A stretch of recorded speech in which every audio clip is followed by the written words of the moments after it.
Well, thanks for joining us today for another episode of Triple Play. Don't forget to like, subscribe, share. You know what happened earlier today when we had Marvin here? He filled in for you. He was like, I got to be Scott, and I got to say like and subscribe, right? I said, that's great, Marv. I like it. Thank you, Marv. Yes. Well, and you to just come and do that every time. And don't forget to support those that support us, including Andy McCollum with Resource One, 636-458-1798. And Chris with CS Design, 573-436-3717, along with considering supporting the podcast.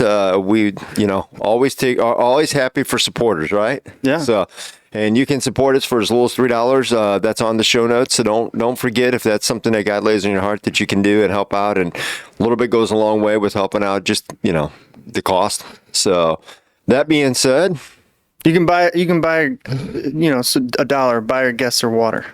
There you go. There you go. Yeah. You want to buy your guests or water? Which is appreciated. That's right. All right. Well, Scott, who do we have today? Good friend of mine. He's been around a while and serves currently as a pastor at a local church, but he has had a unique ministry for many, many years. I've been blessed to see the clips and watch him do this. And so we have Jeff Wells. And Jeff, it is a pleasure to have you here today. Man, I appreciate Josh and Andy. Thank you for I knew I was going to do that. Going to do that, Scott. I apologize. Honestly, don't even think about it. Well, what was on my mind when I passed through the hallway? I'm like, hey, he's as tall as his dad. You wouldn't have been even the 1,000. Well, I apologize, Scott. It is a great opportunity to be here with you guys. It really, really is. Yeah, thank you. Well, it's our pleasure. So, let's start with the basics. Let's hear a little bit about your testimony. Where'd you grow up? The St. Louis question. Where'd you go to school? Yeah. And how'd you meet your bride? Yeah, thank you. So St. Louis boy, mostly, born and raised through third grade in Kirkwood. And then we moved around for about 5 years, and Southeast Missouri is where I kind of landed during that season. And then moved back to St. Louis my freshman year and graduated from Kirkwood, class of 86, go Pioneers. And but the famous Turkey Bowl. I was going to bring that up, but it's been so long since Webster's won. I figured I wouldn't go there with him. My father-in-law's from Kirkwood. Grew up in Kirkwood. Oh, okay, yeah. You Kirkwood people are very proud of Kirkwood. Yeah. There's pride there, and honestly, it was a really good competitive football game up until about the last 10 years. I mean, it really was. And it still is really neat to be the oldest football rivalry west of the Mississippi, But there's no doubt Pioneers can be difficult people. But, I had what I would call good American parents. They tried their best, but they had some demons they struggled with, alcoholism primarily, and that just led to a lot of dysfunction in both their own personal lives that obviously splashed over onto us. And so while I graduated from Kirkwood, I was living in a little mobile home over in Sunset Hills, and we'd been homeless a lot through my high school years. My parents were not connected to a church community. So the rare times that we went were just a few times, like Easter when I was 6 or something. Yeah, it was just not even C&E, just like every 3 or 4 years kind of thing, right? And so it wasn't until we were in that small little town in Southeast Missouri, Piedmont, Missouri, near Clearwater Lake, that it was 1979, and my oldest brother's already off in the Navy in 1980, and my older brother's in the backyard, and I were playing kickball or something, and come around front, and there's this woman talking to my mom and dad. And then later that night, when we come in from playing, they're like, "Hey, by the way, you boys are going to go to church tomorrow. Bus is going to come by and pick you up."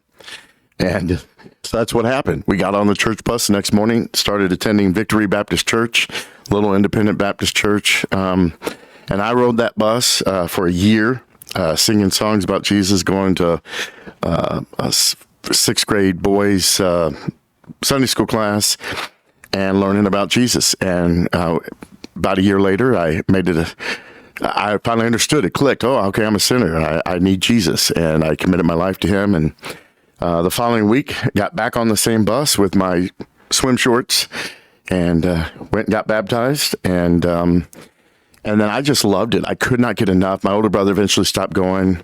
They'd even send the van around on Sunday nights to pick me up. And but that was literally, I made the decision for Christ, got baptized.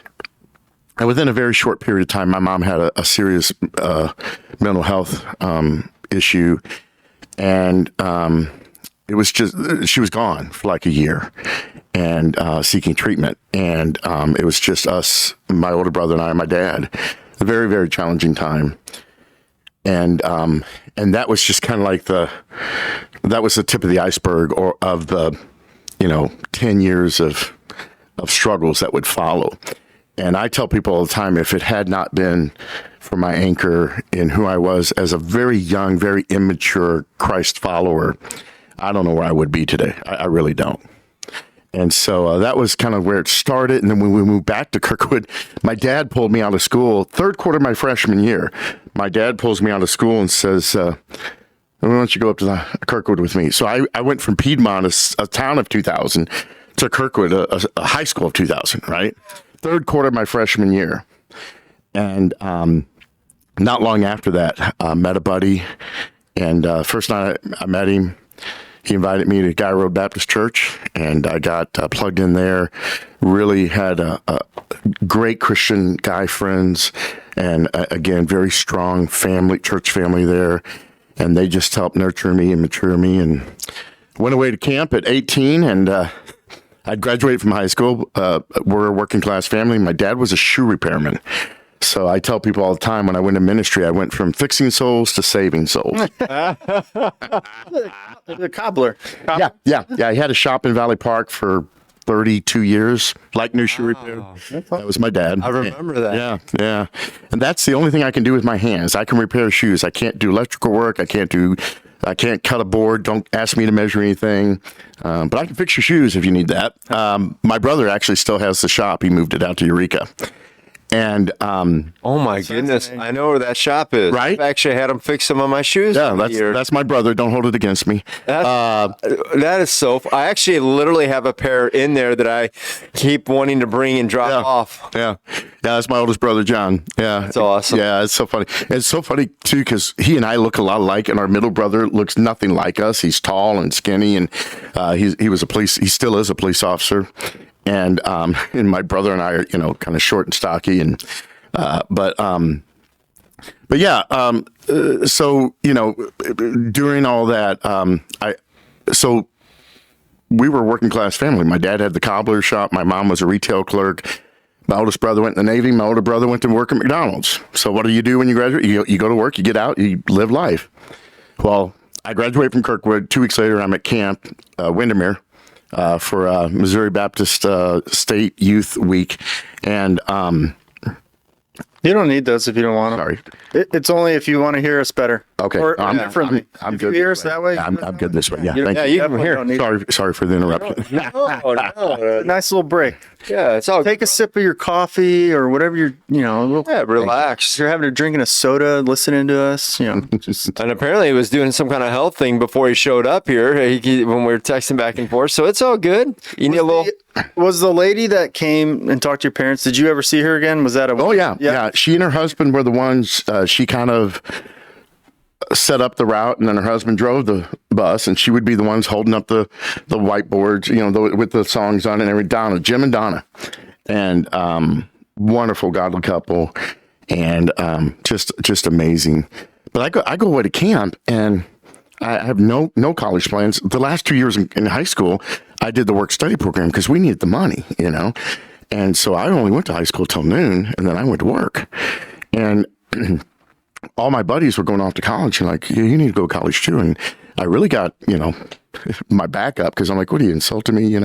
I'm not good enough because I don't come from a college family, So I go away to camp, and I surrender midweek to full-time ministry. And all I understood about that at the time, I just turned 18 the beginning of May, was Mark Busher was my youth pastor, and I wanted to help him help teenagers like he did for me. And so I surrendered to ministry. And that night he says, well, when we get back home, take out to Missouri Baptist College and show you around. I'm like, why? He's like, you got to get an education. I'm like, whoa, wait a minute. Nobody said anything about it. Because I did not have the grades. Certainly didn't have the money. But I'm telling you what, God just opened doors and opened doors. And I just incredible testimonies of how he's been so faithful over the years. Absolutely. Yeah. Met Christine Fox. I married a Fox. There you go. At Missouri Baptist. We met, we knew each other around campus because we kind of ran with the same crowd. But we didn't really hang out because, again, same thing. I was working all the time, just there for classes, and I left campus and living at home with my mom in High Ridge. But I knew of her, and Christmas of 1990, I finally get up the nerve to ask her out, and we went out, and 8 weeks later, we were married. Like married officially? Oh, yeah. That's incredible. And 32 years later, 2 children, 23-year-old, married, living in Texas, and a 13-year-old who's going into 7th grade. Pray for me. Both girls. And in fact, the Olympics is directly responsible for adopting our youngest daughter from China. Seriously? Yeah. I was in Beijing in 2008. Our oldest was 8. We had discovered when our oldest was 4, we couldn't have any more children biologically. It took us 9 years to have our first child. And the whole time I was in Beijing, other than looking for the next person to talk to Jesus about, God was just tearing me up about Chinese girls that are being aborted and abandoned and need families. Yeah. And so I came home and shared that burden with my wife. We prayed about it. And 3 years later, we returned to China. We'd gotten matched with a beautiful little girl, and she was 17 months old by the time we got to get to her. And we spent 17 days and 4, I keep forgetting, count Hong Kong, in China. December of 2011, landed and walked into our door in Baldwin at just before midnight on Christmas Eve. Amazing. So she's been a hoot for sure. Cool. That's awesome. Yeah. Well, so you're doing sports ministries. Yeah. How did I didn't hear you mention sports one time and anything. I know. So you're at Mobab too. So what year did you graduate from Mobab? 91. 91. Yep. When were you there? I graduated high school in 93, so it would have been 93 to 94 at Merrimack. So 90 would have been like fall 94 through 98. Now, how do you know Jasper? Jasper Rains? Yeah. Oh yeah. So Jasper and I are he was at Limay when I was at First Afton as youth pastors. We know so many different people, right? Right. Okay, so these connections are all because I've watched you over the years. So I'm going to give you one of my oldest connections, and this will go back to one of your first churches, Jim Cutzinger. Do you remember that guy? I don't know. How about Jim Creeth? Oh yeah. I know Jim. Yeah. Okay. Yeah. All right. So those guys, Jim was the associate pastor at Fellowship Baptist. Right. And Jim was the youth pastor there. Okay. And Jim Cutzinger's son, Chad, was my best friend. So when I was growing up, I went to like 3 churches. And if you would have asked any of the 3 churches if I was a member, they all would have said yes. Okay. My parents grew up in a Christian and Missionary Alliance church in Crestwood and was involved there. Jim, best friend, when I wasn't at that church, I was with Jim doing Monday night visitation. Right. Saturday, go door knocking, sharing Christ. Yeah. By the time I was 9, 10 years old, I'm doing all these things, going to Bates Creek, going to Windermere. Right. All right. And and then there was an Assembly God church out in House Springs that my next door neighbors were plugged into. Right. And we were involved. Their dad had passed away at a young age. We had Jason in here. And so my dad kind of became a surrogate daddy. Sure. So we would do a lot of stuff, went to youth camp with them as well. So, right. So what's that? He's been on. Yeah, Jason was on here. So, and so all that said, Jasper I met. So when I was I guess it would have been like between my senior year of high school and I call it my freshman year, but there was this year I went to Merrimack. Okay. And during that time period, I was working full time at McDonald's. Okay. And I was making like $90,000 a year. This is really? 1993. I'm helping run 2 McDonald's. I'm making money hand over fist. Yeah. I knew all the local police. So I was invited to a lot of the parties because people knew I could go by. I mean, the local alcohol's place right next door, I could go into there and trade. We would trade dollar bills and all that for money because you only had a small bank in town. If it wasn't open, how would you get change for your clients? Right. Swap out with each other money from the McDonald's. And so I'm running it. I guess they either they didn't care or they assumed, and they knew I knew all the police. So my senior year was a little wild, to say the least. I mean, I grew up in church, but I will say between the money and all that, there was this year and a half period where that influence took me down places that I would come to regret. And so right in my freshman year of college, I'm going to Merrimack, and I literally flunked out my first semester, except for, I think, gym. I think I had a gym class that I passed, but all the others, yeah. And so I'm there, but during this period of time, I have two friends, both pass away. One of them was partying out with another guy, and I'm driving home at about 1 a.m. on a Friday night, and I saw his head in the ditch. They had one of those Broncos. He must have been hanging out. They'd hit a pole, and somehow his head had cut off cleanly, and it ricocheted back. And so I saw the severed head of my friend kind of on the side of the road by a ditch. Another one, a dear friend of mine was driving and fell asleep, and this one kind of made me a little upset too because I had actually knew that he was tired, so I let him off his shift that night. Told him I'll work. We'll go underhand. You need to go home and sleep. Instead of doing that, he went out and hung out. Not doing anything bad, but hung out with girlfriends and all that stuff. Right.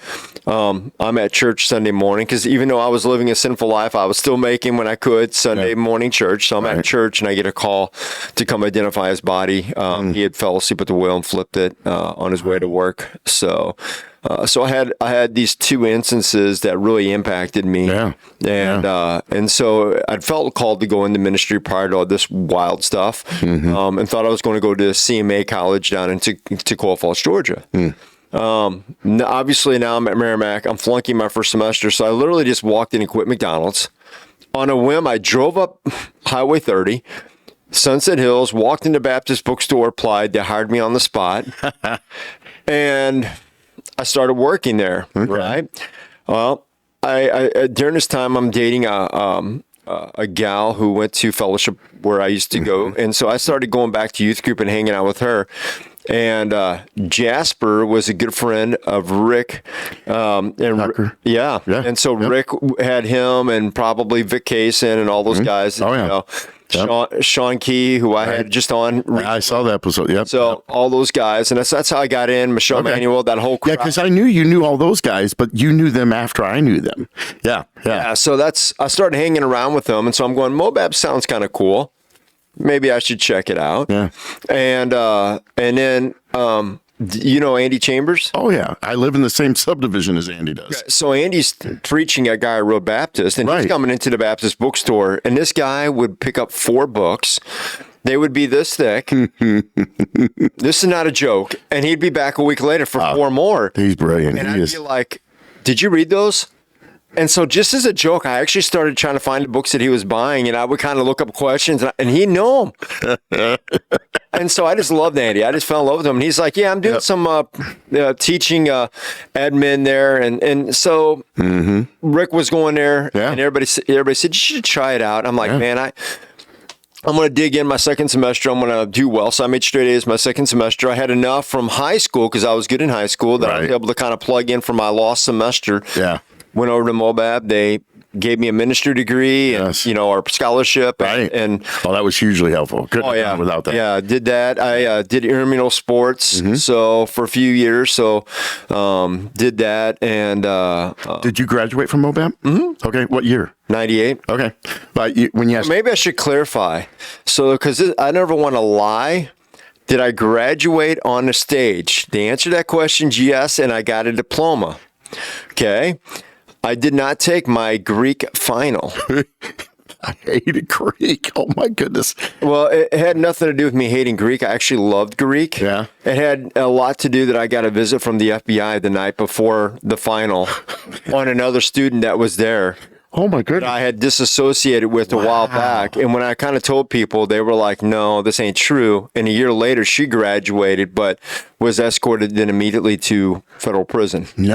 Wow. Yeah. So, and then they came to me and said, we'll let you finish anytime you want. But by that point, I was well into my career. And Greek is like, it's like, if you don't stay up with it, it'll eat your lunch. I actually studied up on it several times. Did you have McLean? I actually had Andy. Oh, did you have Andy for Greek? I even went to church with Andy, and he's like, dude, anytime you want. For about 10 years, he kept encouraging me. He's like, you're going to have your actual degree. And I'm like, but He's told me the same thing, because I dropped my I started with a ministry degree, picked up psychology about halfway through. And this is to show you how immature I was as a 21-year-old newly married man. I decided that I only needed 2 classes to double major between psychology and ministry. And I love the man dearly, but I could not take another Dale Allen class. I couldn't do it.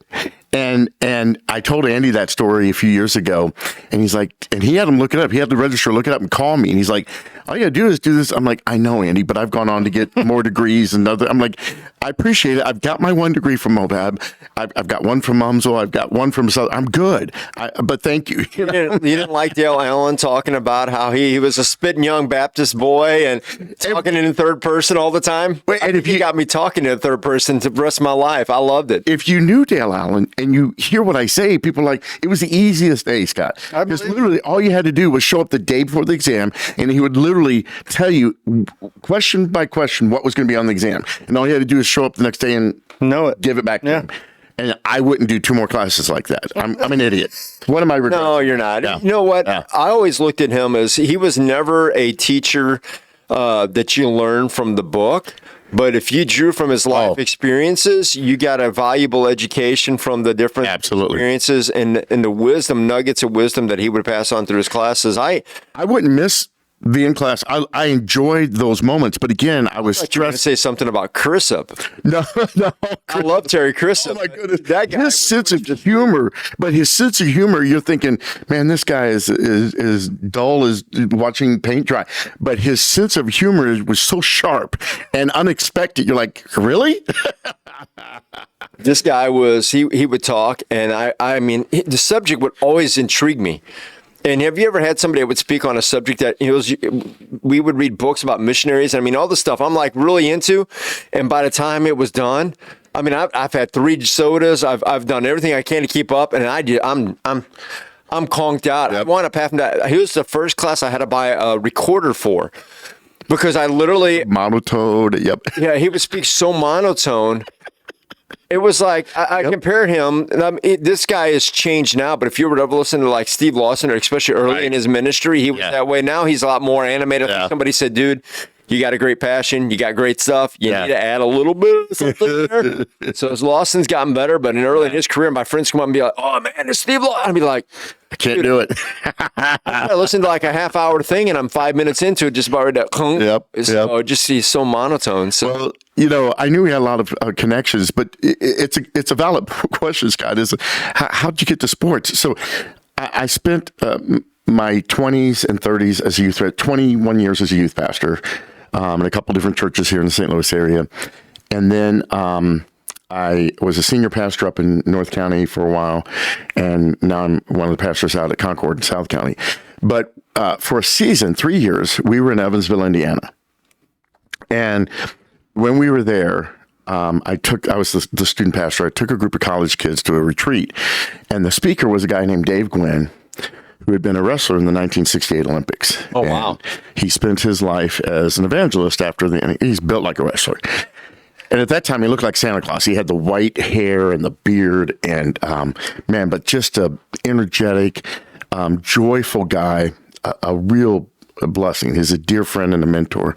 And we were meeting. I did not know him before that retreat. We were sitting over lunch one day, and by the end of the lunch, he's like, you need to go to Sydney with us, because you would be ideal for, I take groups to the Olympics. We use pin trading to have gospel. Was that 2000? 2000. Yeah. Yep.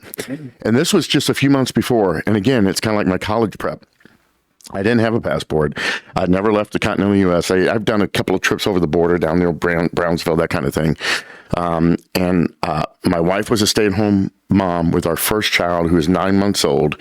And by the way, I'm a dirt poor youth pastor. Had no money. And he's like, well, just pray about it. I'm like, okay. And it was a very short period. I mean, like maybe 3 months. I want to say it was like less than 2. I mean, it was like that. It was going to happen. So I went back to Evansville, shared with my lead pastor, and he goes, well, let's just pray about it. So I started praying about it. Was really anxious wanting to do it, but on paper, it didn't make sense. Right. Well, Dave calls me one day. He goes, hey, I need $900 tomorrow to get your airline ticket from LA. I'm like, dude, I don't have $9. And so, as God would do it, one of our office administrator overheard the conversation after I got the phone. She goes, hey, can I make a phone call on your behalf? I'm like, sure. And an hour later, a couple that didn't have kids in the youth group, and a wonderful couple, incredible godly couple, but no real connection other than I'm one of the pastors here at the church, walk in and gave her $1,000 check. And so from that moment until I got on the plane, I needed to raise about $5,000. It's not cheap for many reasons. The pins is one of the main reasons. But I had raised $6,000. There you go. And so I drove from Evansville to St. Louis, caught a flight from St. Louis to LA, spent the night in LA. That was my second flight in my entire life. I'd taken one from St. Louis to Atlanta a year or two before. A little longer. Yeah, and then the one from from LA to Sydney was the largest nonstop commercial at the time. I've done that. 15 and a half. Yeah, isn't that fun? Yeah. Well, I can't imagine with your one way to describe it. Yeah. Hey, a little side note about that. First MLB player to hit a home run outside of continental North America True. is that guy right there. Really? Well, I don't know if maybe it's just Australia. Maybe it is north. It's north, outside of North America. There you Out go. of Mexico and Toronto. I mean, Canada and the United States from North America. You're the first one to hit an MLB baseball. That is cool. Very cool. Humans been around for a while. They have it. What's funny is after you did that, my daughter had to do a project in Australia, and I said, you need to throw that in there. And so she actually did. Yeah. I was actually trying to get you, but I think at that time you were so busy. But that was really, really fun. Yeah, so that's how it all started. And so, again, I've always kind of flown by the seat of my pants, and I'm kind of naive. So I get on the plane, and I don't know where we're staying in Sydney. And so it turns out that there was a church located about an hour outside of Sydney, hour and a half by train. And they had turned their back property into Tent City. And they were going to house missionaries coming to Sydney for the Olympics. And so I slept on the ground for 21 days in a tent outside behind this church in Sydney. And the first couple days, I was so nervous because when you try to describe penetrating evangelism, most people will kind of shorten it and say, well, street evangelism. Yeah, but it's not. I'm not standing in the lectern. I'm not preaching to people as they walk by. We're striking up conversations with people. We could be in line at McDonald's. One of my claims to fame is I've eaten at McDonald's at every country I've ever been in. Not something to be proud of, but it's just a fact. And you're just talking to people and they're like, oh, you're from, there's a unique atmosphere at the Olympics. That's why I have kind of come up with this recent phrase that Olympic ministry, Olympic evangelism it's 17 days of Acts 1:8 all in one place. Because I've literally been in Beijing, China, where I shared the gospel with two guys who are 5 minutes from my church in Florissant. But I had to go all the way to Beijing to meet them, right? That's cool. And then, I meet people all the time from St. Louis and from Missouri and from the farthest places off the globe. And in one day, in every Olympics, I'm going to make a list of all the countries of people I share with, and you don't have enough time. You run out of time because you're having, so I'll have 100, 150 gospel conversations a day. With people literally from all over the world. And they strike up by asking about your pins on your hat, right? Yeah. So I will wear, in the wintertime, we have black hats. In the summertime, I started wearing this other hat that kind of lets vent in. And it's a great place to put pins and people see the pins. And whether they're pin traders or not, here's what's great about pin trading is you could strike up a conversation. Like I met a family in Sochi for the 2014 games and got to know them and their story. And again, we're just we just bump into each other in Olympic Park, and I hear that they speak English. We're like, okay, take note of that. And come to find out, they had adopted their daughter from Russia. So this was her heritage trip. They brought her back to experience her home country. And they didn't have any pins yet. But I'm like, hey, are you guys collecting Olympic pins? And a lot of people will say one of two things. Yeah, I saw what you got. You want to trade? Or the other is, no, I don't have any yet. Either answer, you're like, well, I got a pin. I'll give it to you if you let me tell you the story behind it. Well, these pins can be $6 to $46. They're not cheap. So when either a collector or even a person looking for a souvenir, they're like, you're going to give me a pin? Yeah. Because here's the cool part. While I have the pins on my hat and I wear lanyards that have my pins, we never trade or sell the pin we're using to share the gospel. And it's always a free gift, just like God's love for us. Mm. And so I may do a pin trading exchange with somebody. And then when that's all said and done, honestly, there's very few pins that I care much about to take back home to my children or whatever else. It's just the lead up. And then I'm like, okay, now that we're done with that, I got a pin I want to give you. And to kind of add emphasis to it, I'll take my hat off and I'll take my pin off my hat. And I mean, like, now this pin is special because of the story behind it. I'll give it to you if you let me tell you the story. And they're like, yeah, tell me the story. And 97% of the time, people will be riveted. They'll be cued in. They'll be enthralled. Over half the time, the Spirit's really moving, whether they're believers who've been kind of in a prodigal season, or they've never heard the gospel before, which, believe it or not, I meet people all the time who've never heard the gospel before. And us as Westerners, that's just totally foreign. And, but about 3% of the time, some people will be like, oh, Jesus stuff, turn around and walk away. Okay. No harm, no foul. But so many incredible stories of encounters and how God has used pin trading at the Olympics to have gospel conversations with people from all over the world. That's amazing. And how many have you gone to now? I've been to 10, Wow. 5 summer, 5 winter, Sydney 2000, Salt Lake was my first Winter Olympics, Salt Lake 2002, Athens 2004, Turin 2006, Italy, Yeah. Beijing 2008, Vancouver 2010, London 2012, Sochi 2014, Rio 2016, and Pyeongchang 2018.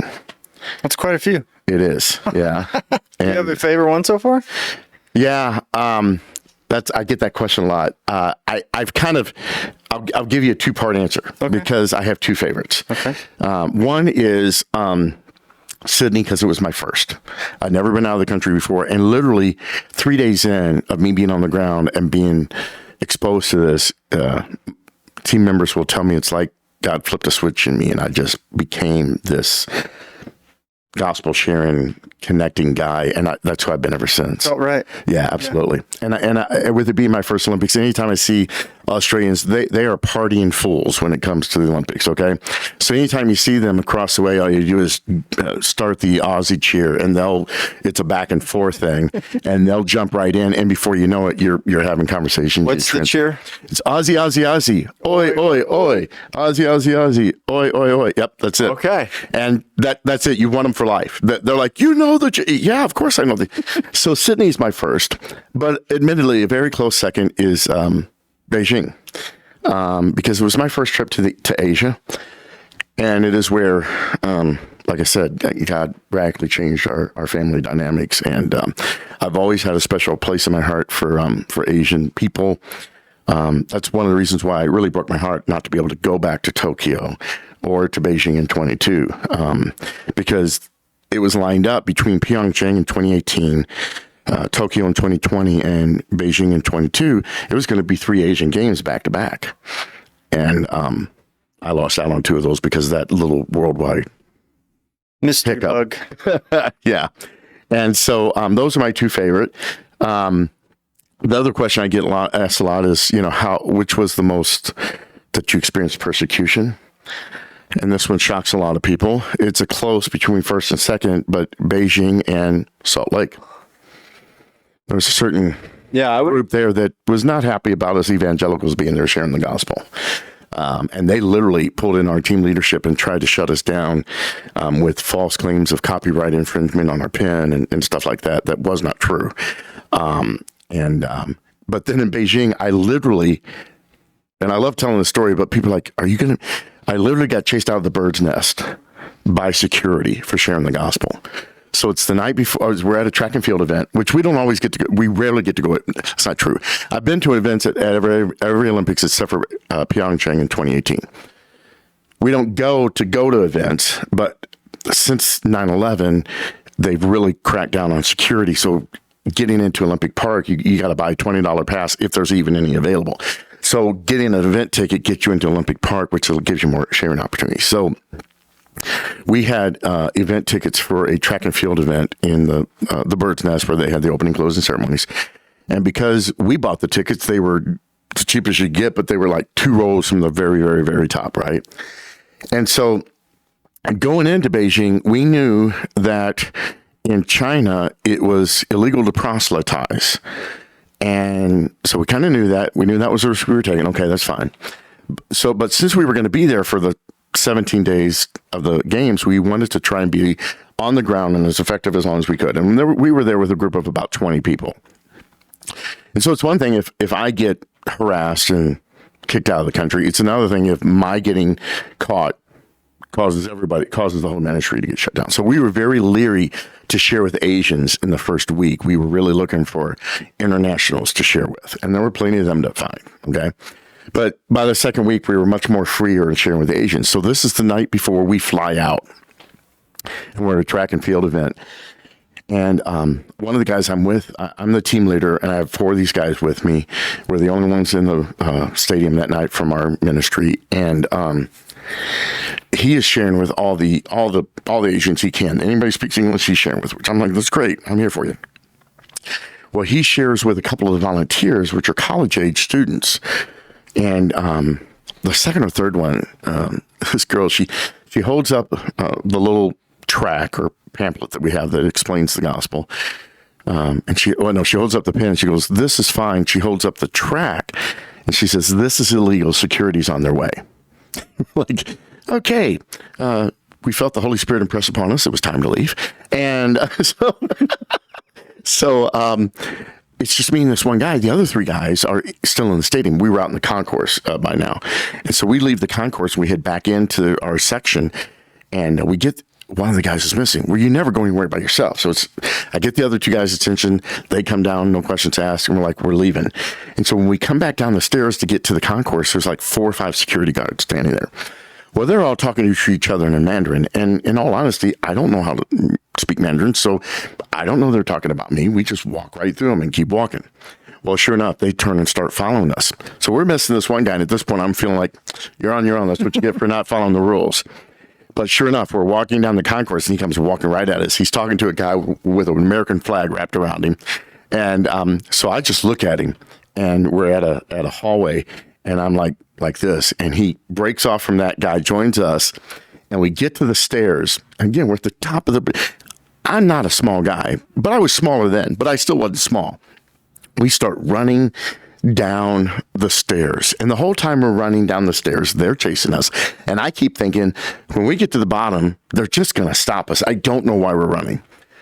And it doesn't help that one of my team members in the back is videotaping the security guards chasing us. So he's not helping things, right? So we get to the bottom. You need to get a hold of that so we can put it on the podcast. Right. That'd be awesome. You're right. And so we get to the bottom, and this poor 20-year-old kid, solo security guard standing there like, "Sorry, dude, we're not stopping." So I think, well, once we get out of the bird's nest, maybe they'll just leave. No, they kept chasing us till they ran us out of Olympic Park. And so thankfully the bird's nest was situated kind of about 100, 200 yards from an entrance exit to the park. And there were a couple of really nice hotels right there. And so we ran out of the park and we ran over to the hotel and there was this big line to get cabs. And we just cut line. And there were too many of us, so they were little cars. So 2 of us in the front, 3 of us in the back. Well, you don't start talking to them because there's microphones in every car. You don't know who's listening to you. And so the whole time back, I'm thinking, Lord, my bags are packed. I can go back to where we're staying, pick up my bag, and go straight to the airport. I'm good with that. And so that was kind of the most extreme that had they caught me. At that time, we kind of, like I said, we went knowing we could be kicked out. But with it being the Olympics and everything, and us being American citizens, we don't think they would want to make an international episode out of it, right? Right. Well, but remember, this was, Tiananmen Square was 93. And so this was, some 14, 15 years later. When we were in Tiananmen Square, there were military everywhere. And so we had learned after about the first 3 days of being there that they weren't just kicking you out of the country. They were detaining you for up to 10 days. And so it could have been a lot worse, but it was bad enough. And so... well, when you're running, you don't know...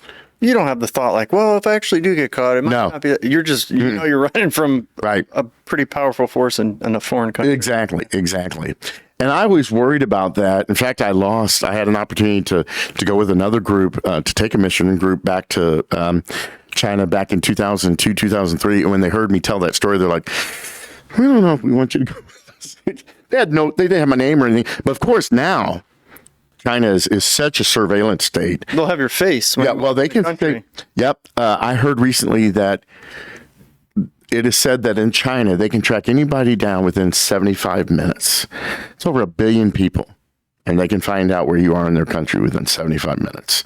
So it's a different place. One of these days, we do hope to go back to take our daughter on a heritage tour, because as I like to joke, it's kind of wrong that the only person in our family who hasn't been to the Great Wall of China is the Chinese person in our family. So that's on our bucket list today. You say it's a different place, but I would be curious to find out how fast the U.S. government could find a U.S. citizen. Probably quicker. Yeah. Unless it's at the White House. Unless it's you drop something. For some reason, we can't figure it out, and we're going to shut that down real quick. Or unless you plant bombs outside the White House, right? Those Is that where we're at? Everybody's just like, okay, I believe that, or like I don't care enough. I think it's the media just covers for it because it goes along with the small island list that Can we see that we somehow can have. We have no idea who Epstein's friends were. That right? Yeah. So, there's a 2-class system. Definitely. Yeah. But you're right. I mean, and I tell people that all the time, especially young people who want to laud socialism and communism. And I'm like, look, I've been to Beijing. They had mansions too. There's the party members, and then there's no non-party members, and that's as much of a system or a delineation as anything you experience in the States. So yeah. Oh yeah. So you had the same pen, by the way, for years. So it's the same pen. Yeah. So in the past, I've worked with my friend Dave Gwynn, who was the speaker at that retreat, and he has a group called International Sports Chaplains. And he is a very talented artist, and he created a pen that the actual pen trading community at the Olympics dubbed the Jesus pin, because on it, regardless of the Olympics, he has a hand holding the torch and the name Jesus on the torch. And so it's known as the Jesus pen. And has the colors for the wordless gospel: dark for our sin, white for red for the blood of Christ, white for new beginning with Christ after we make confess and turn to Him, and then green for growing in Christ, and yellow for eternity. And so he's used the same pen and the same wordless gospel, usually just changes the background. Like that, the pen I gave you guys has the outline of the United States with the flag. So a lot of times it'll be the Italian, like for Italy, it was Italian. That was another thing that happened in Beijing. I went to the airport to pick up some of our team members who'd come in, and we had the same basic design. We had the outline of mainland China on the pen. But instead of putting Jesus in English, we put it in Greek, so it wouldn't be as readily recognizable by the Chinese Communist Party leaders and security. But I know the plane had landed, and like an hour and a half, 2 hours passed, and they're not coming out from behind back in the security area. And this guy, and I'm wearing a shirt that has our logo on it. And one guy comes walking by, a guy I didn't know at all. He goes, "It's your shirt." I'm like, "What?" He goes, "Your friends, they're detained over their shirts." I'm like, okay. So about another 45 minutes, finally they come out from the back. And the Chinese security had detained them because the logo that we had on the Jesus pin that year and on our team wear didn't have Taiwan as an island nation, as an island off the country. So they saw it as an affront to their sovereignty. Sure. And so they confiscated their shirts. Yeah. Well, there you go. Yeah. So That's interesting that they're so picky about still trying to consider Taiwan as part of them. Yep. Absolutely. Interesting. Yeah. Yeah. So, that's another thing that played into that for sure. But, every Olympics has had just incredible engagements. I got to be in the opening ceremonies in the crowd for the 2006 Winter Games. And again, it was like earlier when I was talking about college, it was totally God thing. So I'm on staff at Parkway Baptist, and they've always been incredible supporters of this ministry. And I served there as their youth and evangelism pastor for 7 years. And getting ready to go to Italy, and a family had just started attending within the last few months of my leaving, and he was a physician who's since retired. And the night before I'm leaving town, he calls. He says, "Hey, can I come by and pray for you?" I'm like, "Sure." So he comes by, great guy, hands me a book from John MacArthur. So I gave you this to read on the trip. I'm like, "Great, thanks." He prays over me. He leaves. I'm finishing putting my stuff together, and I open up the book, and there's an envelope in there. Well, it was $300 cash. And I'm like, "Okay, Lord, what am I supposed to do with this? I've raised all the funds I need. I've got all that I need for food and all that kind of stuff. I don't know what this is for, but I'm taking it with me." So I take it with me and get over there. And one of the places we try to find is where the Today Show is taping, because it's a fantastic place to share with Americans. And it's kind of fun to get on the Today Show in the crowd shots. And we've actually been able to give a pin to the entire cast every Olympics we've been to. Oh. And so it's you just make it so you're having fun while you're doing it. And by the way, they're going to commercial. I'm going to stand and start talking to this person standing next to me, find out where they're from, transition to the gospel using the pin, and they're back. Let's try to get back on the TV again. And so we had found they were taping the Today Show in a plaza in the center of Turin, and one of my team members had shared with a couple from California. They'd just gotten there that morning, and the opening ceremony was that night. And he said another couple was supposed to come with them, but they had to cancel last minute, so they're trying to sell 2 tickets. So we had 2 ladies on our team who their husbands had bought them opening ceremony tickets as an anniversary gift or something. Not cheap presents, okay? And but our deal was we're not going to let our women traverse the city by themselves. So one of us was going to have to go with them anyway. And so I volunteered to do that. I'll get them down to the stadium and go hang out at a pub and eat dinner and watch the opening ceremony on TV and pick them up and get them back to where we were staying. And so he found this couple. They had these 2 tickets, and they were trying to get rid of them. And he said, "I think I can get them from them for a reasonable price." I'm like, "Well, define reasonable," because the face value was like $1,000, $1,200. It was ridiculous, right? And I'm like, "I ain't got that kind of money." So he goes, let me see what I can do. This his name's Alan. He's an attorney out of Texas. And about 30 minutes later, he comes back over. He goes, $300. I'm like, "What?" He goes, "They want $300. I'm like, "I'm supposed to be there." And that's how I got to be in the stands. And again, what was really cool about it is... Did you take somebody with you with 2 tickets? Well, so what ended up happening, though, is they were not by each other. Oh. So Jonathan, another team member, he bought the other ticket. He was somewhere else, which actually helped because it just kind of divided and conquered. We were both there. And the women, same thing. They had tickets. None of us were by anybody, which was great because, again, we had to be in our seats like 2 hours before the start because the TV and all this other kinds. Plus, we got these little packets and like we wore white ponchos because we were part of the opening. And we had bells that cowbells that we were supposed to ring at certain times, and So we had to learn all that. You had to perform. Yes. Yeah. I that's what I should say. I performed. That's right. I like that, Scott. I like that. Production value. But it's opportunities like that I couldn't have orchestrated. I couldn't have, I'm not that smart and I'm not that capable, but I've just been willing. And you asked about my wife earlier. I'm the one who does all this stuff. I'm the talker. I'm the one who does all the media, and I get all the attention. But she is as valuable part of the team because, like I said, our oldest child was 9 months old when I went to. I was in Sydney for 21 days by the time I got back home, and she was holding down the fort by herself, 24/7, right? And then we bring our youngest daughter, home. And we're starting all over again. Our older daughter's 12. Our youngest one is 17 months. And, but every 2 years, I'm gone for 2 to 3 plus weeks. Going into Athens was the only time she ever asked me about, how would you feel about it if I went? I'm like, I think it'd be great. So she prayed about it. And our oldest was 4.5 at the time. She goes, no, God told me, my ministry's here. That's your ministry. This is my ministry. And so she's never gone.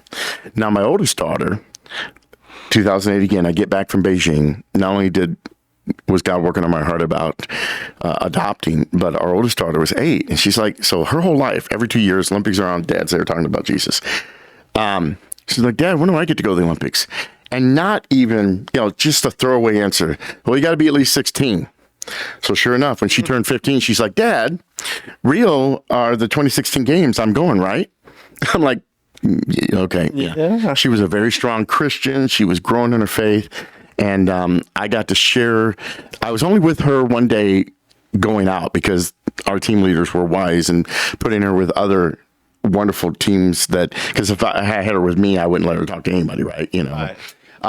But we were only together for one day, but on that day we got to go to the Christ the Redeemer statue. And it was the coolest thing being at the base of the Christ the Redeemer statue. Yes. But talking to people about Jesus with my 16-year-old daughter, talking to somebody else about Jesus. But that led to one of our funniest sports encounters. And I shared this in my podcast. I actually interviewed my daughter. And tell them about your podcast real quick. I just started doing a little podcast. You can find it on Podbean and Apple. I haven't gotten it up anywhere else, but it's Beyond the Rings. And it's right now it's just short stories. I try to do 5 to 10 minute stories. And I interviewed my daughter Bethany for a couple of them, just kind of talking about her experience and so we've only got a couple episodes up, but I'd love for you to check it out. And Beyond the Rings. Yep. And thank you. Yeah. So we're there. She's 16. The whole time she's there, she's wearing a Cardinal hat, an FCA Cardinal hat, right? Mm-hmm. And the whole time we're there. And so we had been sharing at the Christ the Redeemer statue, and a couple of our team members have gone into that gift shop because you've been there, I guess. It's amazing. Yeah. It's such a powerful place to be. And there's a little gift shop there. And some of our team members had gone in there to look for some souvenirs and stuff. And my daughter and I are staying outside waiting. And she sees these 4 guys coming down the stairs. And one of them is wearing a Cubs shirt. Oh, boy. And so I love this. This is her being her. She yells out, hey, nice shirt. This young 20-year-old guy, he goes, hey, thanks. She goes, wrong team. He's like, what? And so they come over and, we're teasing each other about the Cards Cubs rival. Come to find out they're Moody Bible Institute students. And we pulled out our pen and we said, well, we're here telling people about using this pen to tell people the great story. So we tell them the whole time. We didn't know they were Moody Bible students yet. They were just shaking their head, smiling from ear to ear. You kind of got the sense right away they were believers. And so my daughter was doing the whole presentation, whole sharing. And they get done. They tell us their story about where they're from and everything. It was so much fun. And the coolest thing was before we got away from them, they're like, hey, can we pray for you guys? And we're like, sure. And I thought one of these young guys, every one of them prayed over us there at the foot of the Christ the Redeemer statue. Me and my 6. Played the reverse card on you guys. Right? That's awesome. They're going to go and be Christ-like. I guess God can save anybody. That's awesome. That's amazing. That's really cool, Jeff. Well, I that's cool that you got a podcast so you guys can get your stories out, because we've heard a few of them, but you go to enough places, you're gonna have that might just be story for lunch one day. I've got so many stories, and that's why I feel because I've thought, well, maybe I need to write them down, but I'm a verbal guy, and it's going to be good format. I hope to get one or two more a week out as I lead up to as I lead up to Paris, because with Paris it's new because Dave is going to put together a team for International Sports Chaplains, but I'm multiplying the effort by putting together a new team, developing a new pen, because they expect 3 to 5 million visitors, and that's not counting the Parisians who will be in town. And there are often other ministries there using pin trading and other efforts. I know right now the International Mission Board is working with the French Baptist churches to do intentional evangelistic efforts, and most Christians churches are looking for those opportunities. A lot of times they'll do more cultural or performance-based type of evangelistic efforts, but pin trading is just such a natural. So we're gonna add to the team, try to bring some Yankees down, because I was the only Yankee. All the other guys on the International Sports Chaplains come out of the South, but they always accepted me. And so we're praying for housing. That's a big need right now. Our top 3 prayers is housing, pen development and production, and fundraising. It's going to take, the pens cost about $2 a piece to make. And we want to take 5,000 with us to, and I'll be in Paris for about 22 days.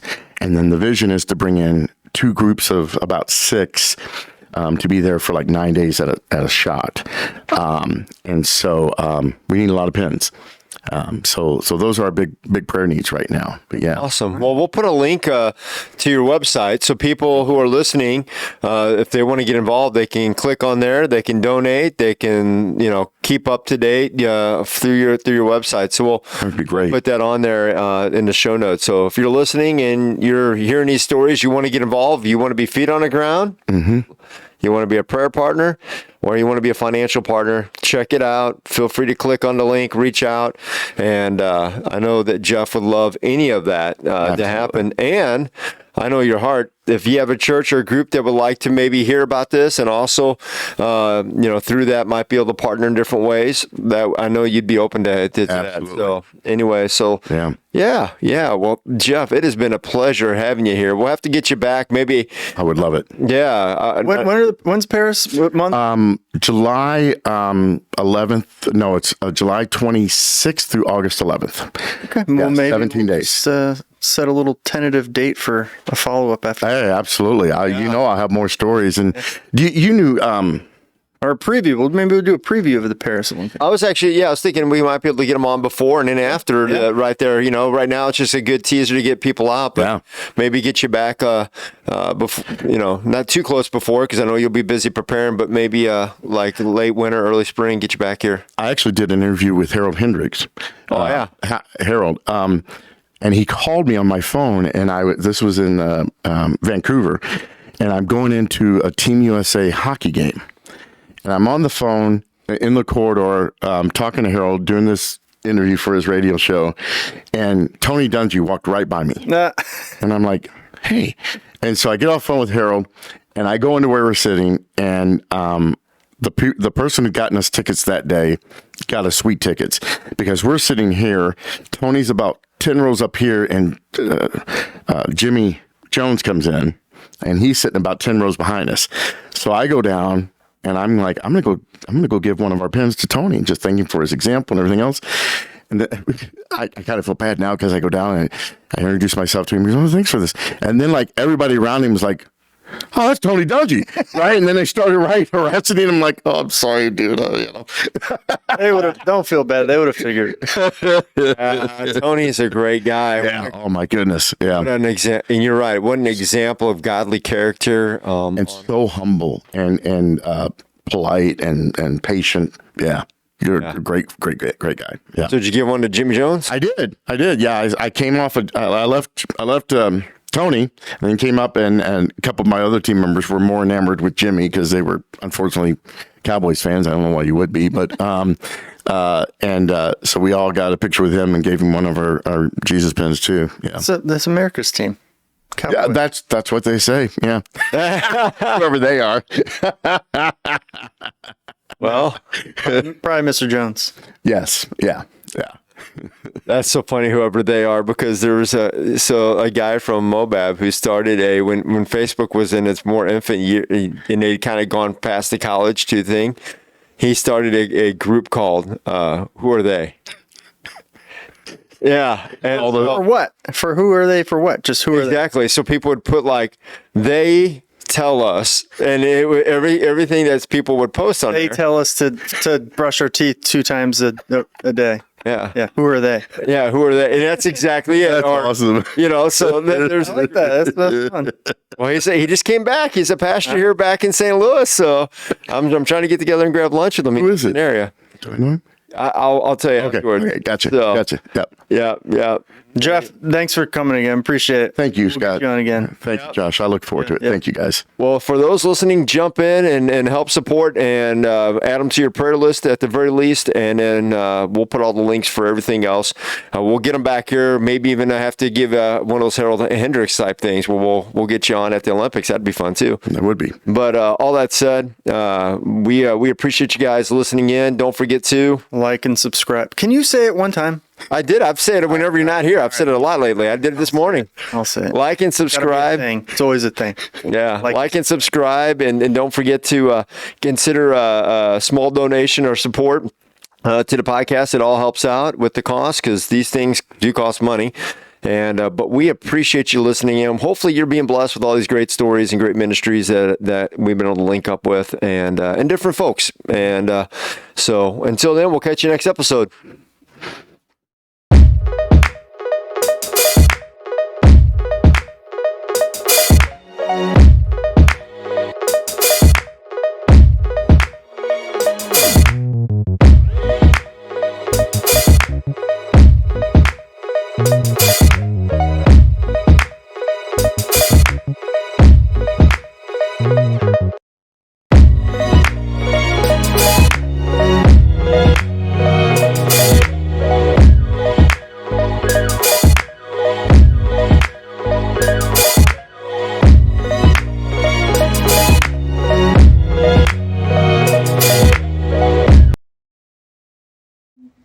You're safe.